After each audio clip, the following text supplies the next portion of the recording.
Good morning students. Now let's start your chemistry class. Today's topic is type of unit cell according to cell parameter. आज का जो topic है वो cell parameter के आधार पर एकक सेल जो यूनिट सेल होते हैं वो कितने प्रकार के होते हैं ये हमें देखना है। तो चलो स्टार्ट करते हैं।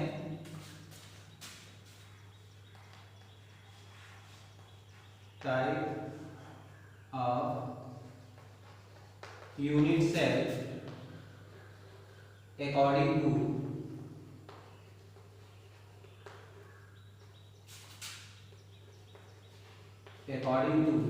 cell parameter.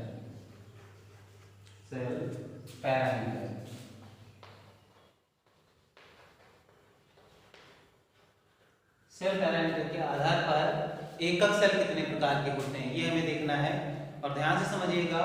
देखो कणों की व्यवस्था के आधार पर आपको मैंने बताया था इससे पहले कि एकक सेल कितने प्रकार के होते हैं। मोस्टली एकक सेल कणों की व्यवस्था के आधार पर दो प्रकार के होते हैं और वो कौन कौन से होते थे।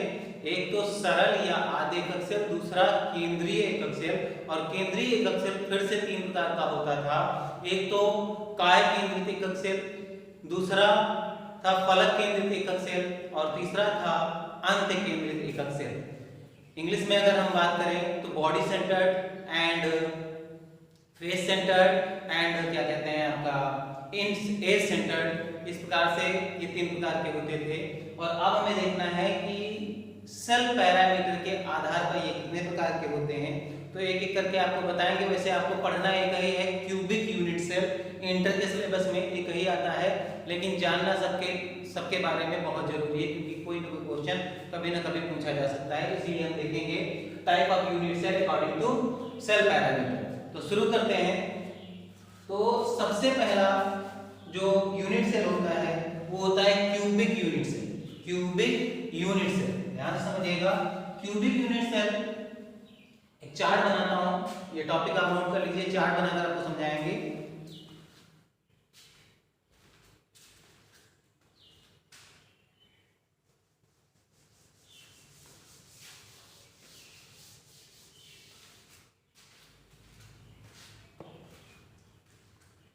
पहला है आपका cubic unit cell.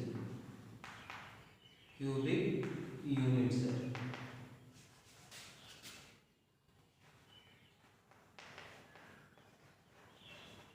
Cubic unit cell. और जो क्यूबिक यूनिट सेल होता है ये मोस्टली तीन प्रकार का होता है। कितने प्रकार का होता है? तीन प्रकार का। कौन कौन सा हो सकता है ध्यान से समझिएगा। पहला हो सकता है आपका सिंपल क्यूबिक यूनिट सेल, दूसरा body centred cubic unit cell, body centred, और तीसरा होता है आपका फेस सेंटर्ड, फेस सेंटर्ड। और इसमें जो एज सेंटर्ड होता है वो नहीं होता। तो कुल मिलाकर ये कितने प्रकार के हो गए? तीन प्रकार के। ध्यान से समझना, ये तीन प्रकार के होते हैं। अर्थात मैंने बनाया था, आपको चित्र याद करें तो मैंने एज सेंटर्ड भी बना दिया था क्यूब में, लेकिन क्यूबिक यूनिट सेल जो होता है वो एज सेंटर्ड नहीं होता है। ये बात याद रखेंगे।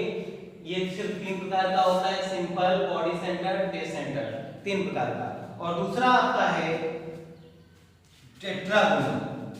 जो दूसरा है कौन सा है? टेट्रागोनल।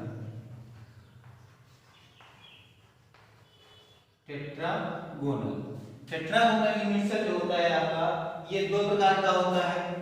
एक तो सिंपल और दूसरा बॉडी सेंटर्ड।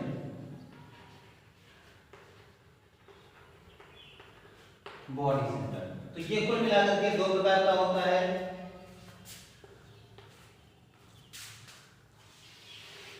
इसी तरह से अगर तीसरा देखें आर्थोरॉम्बिक, तीसरा होता है आपका आर्थोरॉम्बिक।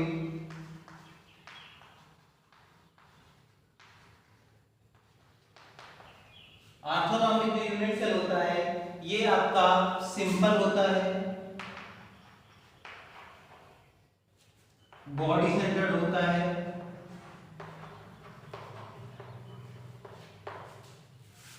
और बॉडी सेंटर्ड के साथ साथ ये फेस सेंटर्ड भी होता है, और फेस सेंटर्ड के साथ साथ ये एज सेंटर्ड भी होता है, एज सेंटर्ड। तो कुल मिलाकर के ये तुम्हारा 4 प्रकार का होता है। इसके बाद अगर चौथे नंबर पर आ जाए तो चौथा नंबर आपका है मोनोक्लिनिक। मोनोक्लिनिक यूनिट सेल, और मोनोक्लिनिक यूनिट सेल 2 प्रकार का होता है, सिंपल एंड बॉडी सेंटर। ध्यान से समझिएगा। तो ये कुल मिलाकर के 2 प्रकार का हो गया, बॉडी सेंटर्ड, सॉरी ये बॉडी सेंटर्ड नहीं, एज सेंटर्ड होता है। 1 मिनट,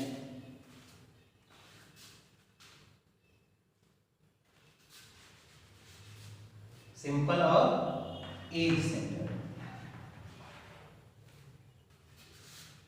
इसके बाद 5वां आपका ट्राई क्लिनिक। ट्राई क्लिनिक, जो ट्राई क्लिनिक होता है ये आपका केवल सिंपल होता है, मतलब एक ही प्रकार का होता है। इसके बाद आपका हेक्सागोनल होता है 6 नंबर पर, हेक्सागोनल, और ये भी एक ही प्रकार का होता है, सिंपल, सॉरी इसको मिक्स कर देते हैं, ये मिक्स्ड होता है, ये अलग केस है, मिक्स्ड होगा, इसको बनाकर बताएंगे आपको। और ये जो 7वां होता है, लास्ट है आपका रोम्बोहाइड्रल। रोम्बोहाइड्रल, जो रोम्बोहाइड्रल होता है ये सिंपल होता है। ये आपका 3 प्रकार का। तो टोटल आप देखिए यहाँ पर कितने प्रकार के हो गए, 3 और 2 5, 4 9 2 11 12 13 14 प्रकार के। मतलब जो यूनिट सेल है वो टोटल कितने प्रकार का होता है, 14 प्रकार का। यहाँ पर ये जो टाइप लिखा हुआ है ये पार्टिकल के अरेंजमेंट के आधार पर है। अगर क्यूबिक यूनिट सेल देखें तो पार्टिकल के अरेंजमेंट के आधार पर ये 3 प्रकार का होता है। टेट्रागोनल देखें तो ये पार्टिकल के अरेंजमेंट के आधार पर 2 प्रकार का होता है। ऑर्थोरॉम्बिक देखें तो ये पार्टिकल के अरेंजमेंट के आधार पर 4 प्रकार का होता है। और मोनोक्लिनिक देखें तो ये पार्टिकल के अरेंजमेंट के आधार पर 2 प्रकार का होता है। इसी तरह से ट्राइक्लिनिक देखें तो ये पार्टिकल के अरेंजमेंट के आधार पर 1 प्रकार का होता है। इसी तरह से हेक्सागोनल भी पार्टिकल के अरेंजमेंट के आधार पर एक ही प्रकार का होता है। और रोम्बोहाइड्रल भी अगर हम देखें तो पार्टिकल के अरेंजमेंट के आधार पर एक ही प्रकार का होता है। अगर कुल हम देखें, कुल यूनिट सेल देखें तो यहाँ पर हम टोटल कर सकते हैं, और टोटल करेंगे 3 2 5 4 9 2 11 12 13 14 प्रकार के आपको यूनिट सेल मिलेंगे। और इन 14 प्रकार के यूनिट सेल को ही ब्रेवियस जालक कहा जाता है। ब्रेवियस जालक कहा जाता है, ध्यान दीजिएगा। पूछ देते हैं कभी कभी ब्रेवियस जालक क्या होता है, तो हम कहेंगे, क्या कहेंगे, कणों की व्यवस्था तथा सेल पैरामीटर या सेल पैरामीटर तथा कणों की व्यवस्था के आधार पर 14 तरह के विन्यास संभव है। 14 तरह के क्रिस्टल विन्यास संभव है, जिन्हें हम क्या बोलते हैं, ब्रेवियस जालक बोलते हैं, ब्रेवियस लैटिस बोलते हैं। मेरे ख्याल से मेरी बात आपको समझ में आ गई होगी। तो ये आपके 14 प्रकार आपको नजर आ रहे होंगे, और आपकी बुक में इनके चित्र भी बने होंगे, आप देख सकते हैं, वहां पर सबके चित्र बने होंगे, simple, body centred, face centred, सबके बने होंगे। तो जरा चेक कर लीजिएगा। क्यूबिक यूनिट सेल 3 प्रकार का होता है, टेट्रागोनल 2 प्रकार का होता है, ऑर्थोरॉम्बिक 4 प्रकार का, मोनोक्लिनिक 2 प्रकार का, और ट्राइक्लिनिक 1 प्रकार का, हेक्सागोनल भी 1 प्रकार का, और रोम्बोहाइड्रल भी एक ही प्रकार का होता है। तो कुल मिलाकर के अगर देखें तो सेल पैरामीटर के आधार पर 4 प्रकार के, और उनको अगर पार्टिकल के अरेंजमेंट के आधार पर देखेंगे तो टोटल कितने, 14 प्रकार के आपको यूनिट सेल नजर आएंगे। ऐसे आपको 7 और ऐसे 14। तो ओके, मेरे ख्याल से समझ में आ गया होगा आपको। जो यूनिट सेल होते हैं वो कितने प्रकार के होते हैं, और ब्रेवियस जालक किसे कहते हैं। कई बार ये क्वेश्चन पूछा गया है यूपी बोर्ड में, तो ध्यान दीजिएगा ब्रेवियस जालक किसे कहते हैं। सेल पैरामीटर तथा कणों की व्यवस्था के आधार पर 14 प्रकार के क्रिस्टल विन्यास संभव है जिन्हें ब्रेवियस जालक कहते हैं। ओके, तो आगे बढ़ते हैं।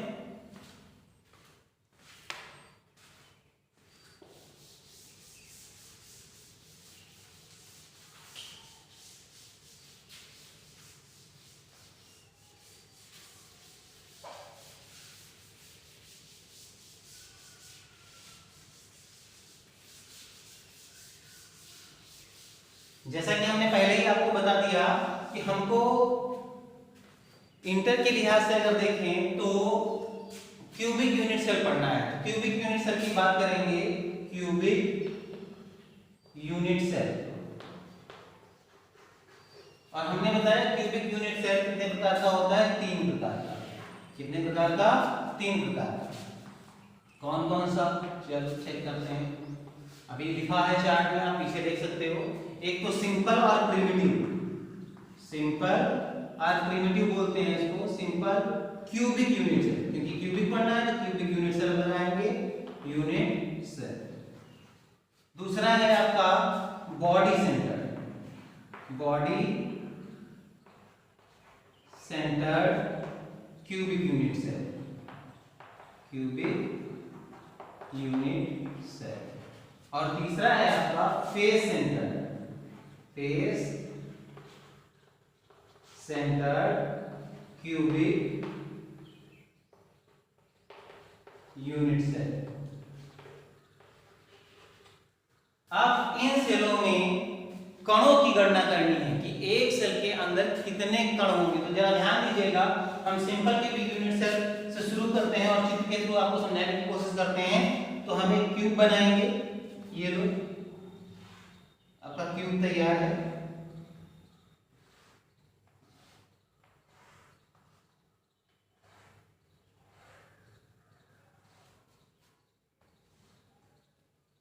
अब इसके कॉर्नर पर एक एटम होगा, इसके कॉर्नर पर एक एटम, कुल मिला के 8 कॉर्नर पर 8 एटम होंगे। जरा ध्यान दीजिएगा, जिस कमरे में हम खड़े हैं, इस कमरे में इस तरफ एक कोना होगा, इस तरफ एक कोना होगा। इस तरह से अगर टोटल देखें तो यहाँ पर 8 कोने होंगे, 1 2 3 और नीचे इस तरफ 4। इसी तरह से फ्रंट पर आपके 2 ऊपर की ओर और 2 नीचे की ओर नजर आएंगे। तो टोटल कॉर्नर कितने हो गए, 8। अब हमें ये सोचना है कि इस सेल के अंदर, जैसे कि मान लीजिए एक कॉर्नर ये है, एक कॉर्नर ये है, एक कॉर्नर ये है, इसी तरह से टोटल कॉर्नर कितने हैं, 8। अब ये हमें देखना है कि इसके अंदर पार्टिकल कितने हैं। कुछ लोग देख करके बोल रहे होंगे सर 8 कॉर्नर है और 8 कॉर्नर को प्रत्येक कॉर्नर पर एक एटम रखा हुआ है, तो सिंपल सी बात है इसके अंदर 8 एटम होंगे। लेकिन ऐसा नहीं है, ध्यान दीजिएगा, अगर कॉर्नर पर एक एटम रखा जाए तो उसका कितना हिस्सा इसके अंदर आएगा। ये तो इमेजिनरी हमने पॉइंट लिया हुआ है भाई, मैंने पहले ही बोल रखा है कि ये जो आपका एटम होता है स्फेरिकल होता है। कैसा होता है, स्फेरिकल। इसके पॉइंट को हमने लिया है ऐसे, इस वाले पॉइंट को यहाँ पर रखा है। और ये जो लाइंस देख रहे हो ये इमेजिनरी लाइंस हैं, काल्पनिक रेखाएं हैं, ऐसा कुछ होता नहीं, सब एटम से मिलकर बने होते हैं। कैसे, जरा ध्यान दीजिएगा, एक एटम यहाँ पर इस तरह से रखा होगा, इस तरह से।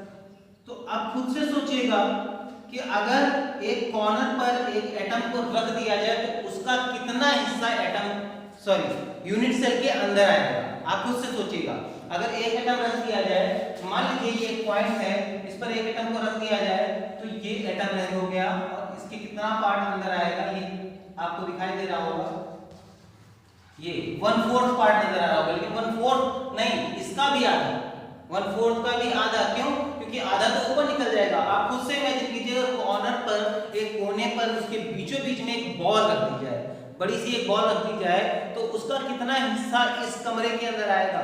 मान लो इस कॉर्नर पर हमने रख दिया, तो इस कॉर्नर पर रखेंगे तो थोड़ा सा हिस्सा इस कमरे में आएगा, थोड़ा सा इसके बगल वाले में भी जाएगा, और थोड़ा सा इसके लेफ्ट में जाएगा, और पीछे वाले कमरे के भी बगल में जाएगा। तो 4 कमरे तो ये हो गए, 4 ऊपर हो गए, तो टोटल कितने हो गए, 8।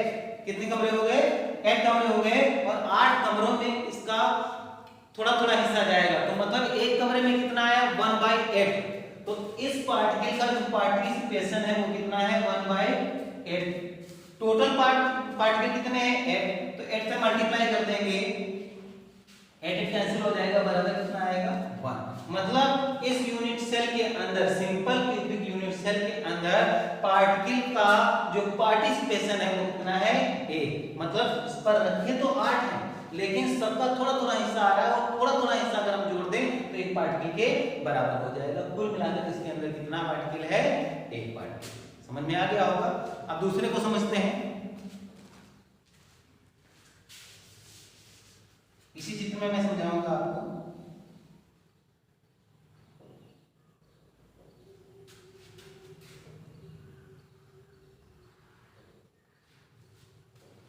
अब जरा ध्यान दीजिए, ये कॉर्नर पर बॉडी सेंटर्ड में अगर बात करें तो बॉडी सेंटर्ड में कॉर्नर पर तो एटम होते ही है, साथ साथ में इसके सेंटर में भी एक एटम होता है, और बिल्कुल बीचों बीच में कोई एटम रखा होगा तो उसका पार्टिसिपेशन कहीं बाहर नहीं होगा। ध्यान दीजिएगा, इसका तो 1/8 हिस्सा आ रहा है, तो कॉर्नर्स का जो पार्टिसिपेशन है, जो कॉर्नर्स का पार्टिसिपेशन है वो कितना है 1/8।